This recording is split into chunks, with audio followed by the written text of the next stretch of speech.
communication technology. Communication technology refers to any equipment or anything, machine, humans, or anything which can help us communicate, pass data, or help us transform hardware, transactions, data storage, communication technologies, internet access, and cloud communication. Now comes the topic of next study, brain-to-brain communication. So coming to the straightforward, humans have already learned communication in the old times. But with the help of machines, there has been a constant improvement. So the latest improvement in the future that can be is the brain-to-brain communication, in which the thoughts from a person's brain will be transferred directly to the other person's brain without the use of words. So that can be done with the help of AI or artificial intelligence, in which a major role will be played by ChatGPT, which was built by OpenAI. ChatGPT is a human interactive software which answers the person's questions based on the questions and past history of searching. And the machine-to-brain or brain-to-brain interface is being developed by several companies, two of which are Neuralink and Brainlink.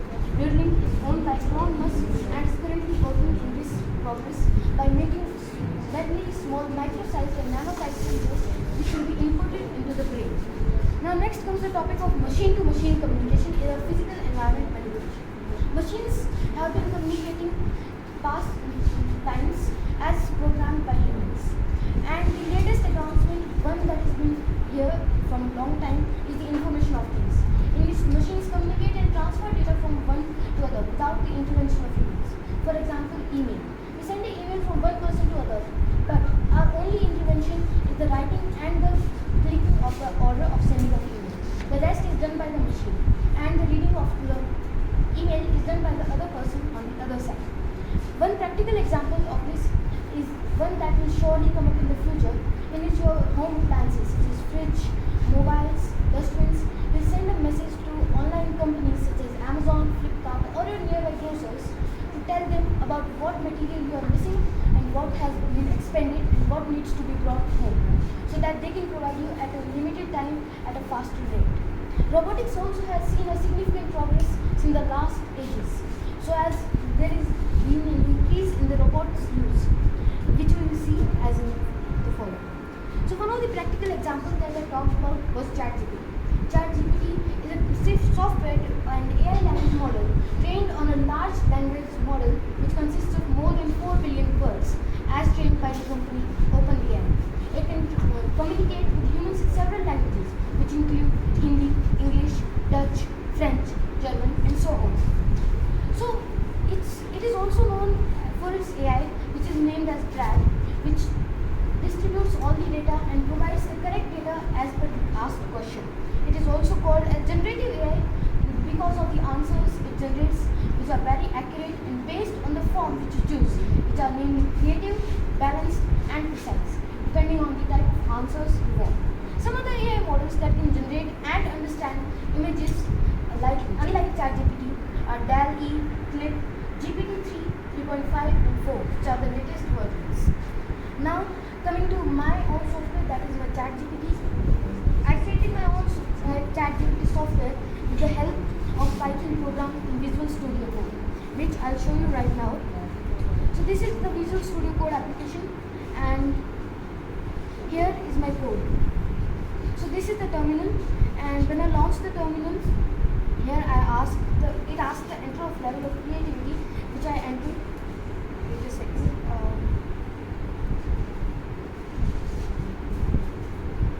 So I entered the level of creativity as precise, which it accepts, and now I ask it a question: what is physics and its role in computer science? As soon as I press the enter button, it will provide the answer in a few seconds by bringing all of it here. In the meanwhile, let us see some results which were already produced by ChatGPT. Some of the results were that I asked ChatGPT in a creative mode to make some jokes and how it made them. So this is the result as shown on the screen. The next one was asking ChatGPT to explain quantum physics, which is a serious topic, which I asked in the precise mode. It explained it in very accurate terms and with bullet points so as for a better understanding. And this I asked ChatGPT to explain the role of teachers in the era of AI and ChatGPT. Now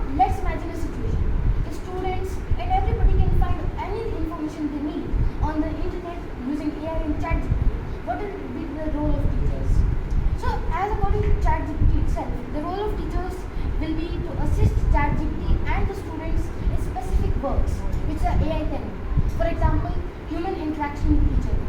That is something that the AI is at present incapable of because of its lack of feelings.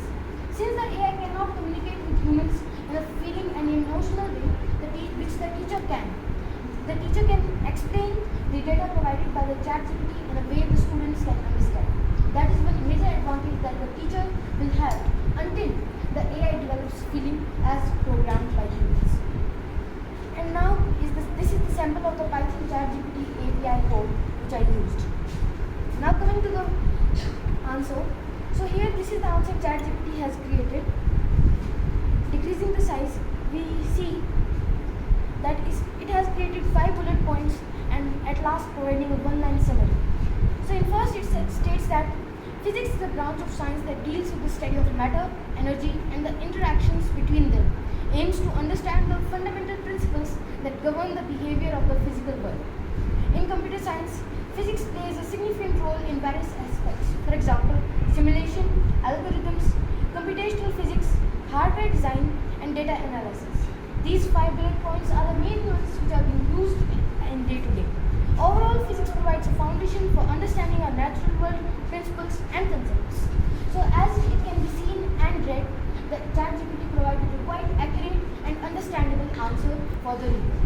Now coming to some practical applications and back to our topic, advancements in ICT. So here are two projects I created which are based on the practical applications which are already being used. So this one is an ultrasound sensor. I'll remove the other one for some while. And it has a range of 15 to 20 centimeters. So if anything comes in its range, for example, now nothing is in its range. As my hand comes in the range, it rings the alarm, thus making the person aware of someone's entrance. Even if I pass my hand here, that also triggers the alarm. The components that I have used in here are a USB wire connecting the Arduino Uno, which acts like a chip or a computer motherboard for this project, a buzzer, an ultrasound sensor, and the wires used to connect it, along with the Arduino code uploaded in it through the computer. Now the next project I have is the laser security system. This one is a practical system since it is being used in several companies and several places for the protection of the areas. Now since I'll attach the buzzer now. The buzzer's negative section goes into the ground portal and the positive one in the 11th section. So here, now we can see that the laser is connected to the LDR. Not literally, but the laser is reaching the LDR section. As you can see, this is the LDR and that is the laser firing from here. Now, if these two are connected properly, in here and in here, we can see now that since these are connected, now as soon as I broke the connection, the buzzer alarm was lit and it made the person aware whoever is using this. Now since it was connected after the connection was broken, it stopped alarming. Now since it is again broken, it starts ringing. So these two are practical applications of ICT which are being used at present. So that was all. Thank you for listening to my presentation and I